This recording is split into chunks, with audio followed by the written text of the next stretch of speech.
Alright, so yesterday I talked about no is as bad as it gets, right?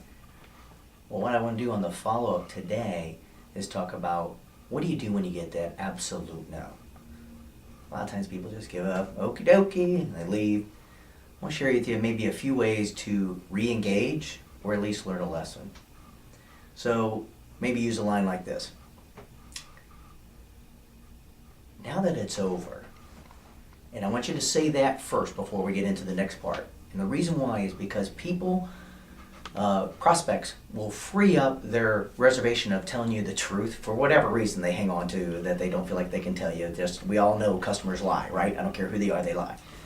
They don't want to tell you all the information. But when you say now that it's over and it looks like you gave up, they're willing to tell you more. It's awesome. It's a great little technique. So you say, now that it's over, can I ask you a couple quick survey questions?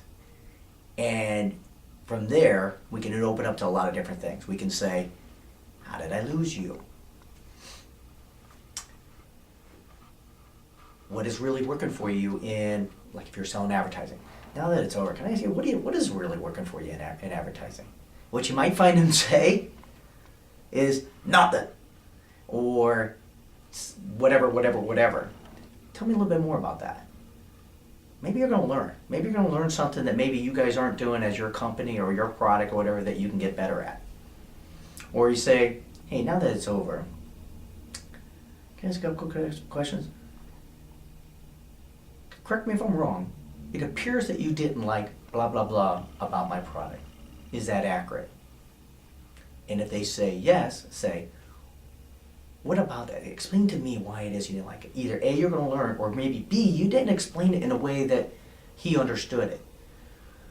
If he says, no, that's not it at all. Oh, well, help me out.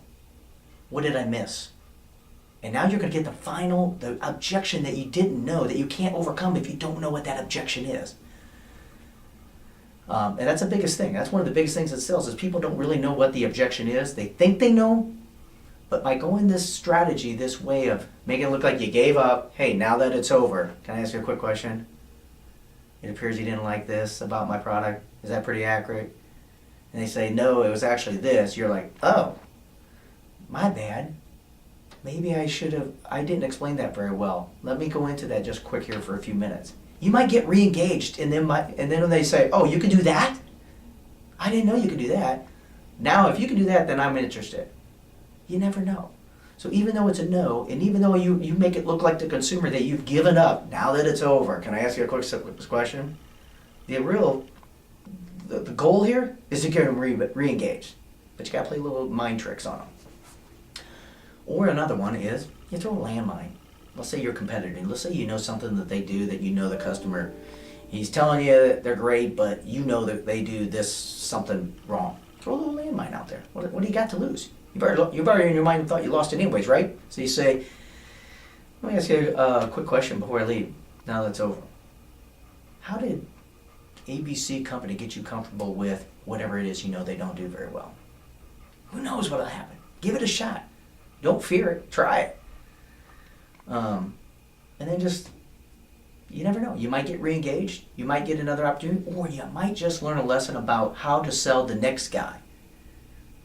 But when you walk out and you just know that you lost a deal, get something.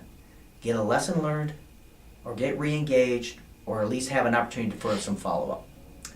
Give it a try, see how it works for you. Charge for it today.